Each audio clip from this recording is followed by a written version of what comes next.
What is your opinion on the genocide of Armenians, which was the first in 20th century?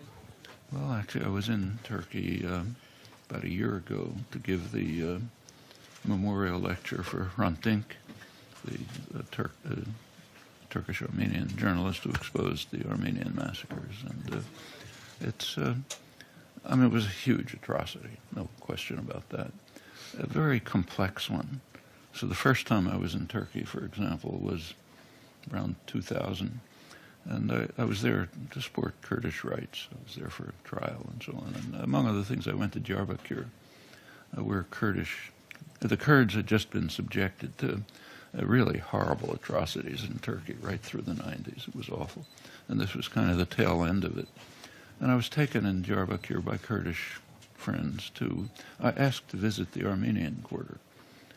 Diyarbakir was the place where the final massacres took place, mostly by Kurds. And the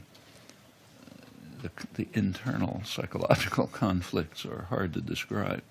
They themselves were just barely emerging from major slaughters, incidentally backed by the United States, which provided about 80% of the arms. And here they were I was asking them to show me the remnants of a massacre in which they were among the major perpetrators, the final, almost, I hate to use the words, but almost a final solution for the Armenians in Turkey. Well, they took me. There was an old church, one church, falling apart, no roof, pieces, total wreck, but remnants of the building were there. I asked if anyone had collected the relics, and they were uncomfortable about it. They took me to a little store nearby, a small store, where there was an Armenian man, roughly my age, who had collected relics from the church. And that was about the remnants of the Armenian community in Diyarbakir. I mean, which was Armenian Tigran Kurd. I was there last year for the Hrant Dink lecture. Very substantial change. The church had been rebuilt, reconstituted. There's at the Hrant Dink Memorial, there were probably hundreds of thousands of people demonstrating, big march through Istanbul, supporting, bringing up the truth about the Armenian massacres. The police didn't interfere. It was too big a demonstration to interfere with. The final, it ended at the publishing house where Hrant Dink worked and where he was assassinated, and his widow was there, I was there, and there was a big crowd, talks and so on. It's an enormous change, and a positive one. So on that note, sir, it was a terrible atrocity, but there's now the beginnings of coming to terms with it. It's not easy. Other countries have similar problems.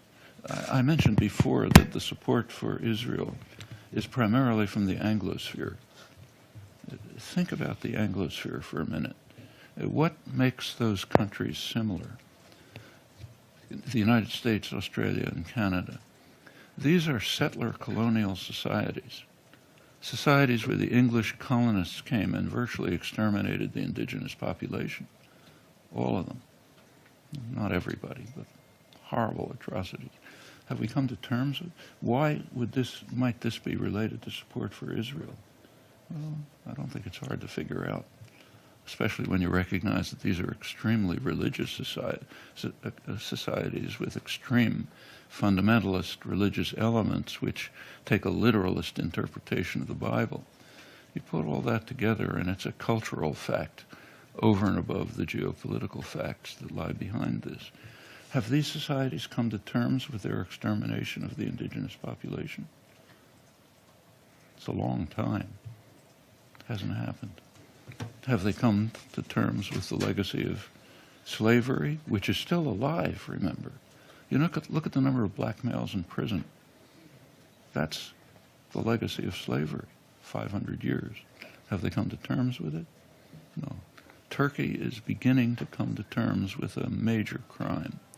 And I think that should be applauded and supported, but without taking a superior stance. There are very few countries that don't have something to look back on. Thank you very much, sir.